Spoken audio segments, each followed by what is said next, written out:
আসসালামু আলাইকুম। আজকে আপনাদেরকে দেখাবো ওষুধি রং চা, যা ঠান্ডার জন্য অনেক উপকারী। আমরা এখন তেজপাতা দিয়ে দেব, তারপর লং, এলাচি, আদা ছেঁচে দিব। আমি আদা লং এগুলো ছেঁচে চা এগুলোতে গরম পানির মধ্যে দিয়ে দিব। এগুলো আমি ছেঁচে নিচ্ছি, নিয়ে কিছুক্ষণ পানিটা ভালো করে জাল আসবে।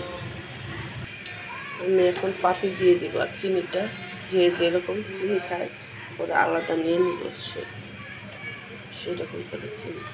এখন পাতিটা ভালো করে কালার আসলে চাটা, তারপরে লেবু চিপে দিয়ে দিব। এখন লেবু চিপে দিয়ে দিব চাটা।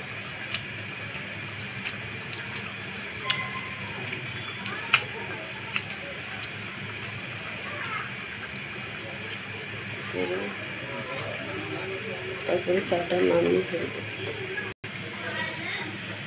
আমি চাটা সেঁকে নেব।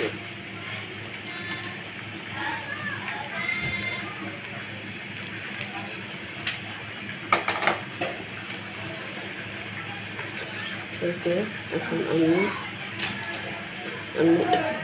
লেবু দিয়ে দিব। তারপরে আমি যেহেতু চিনি দিইনি চাতে,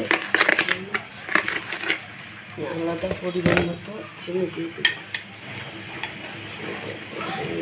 চিনি দিয়ে দিব।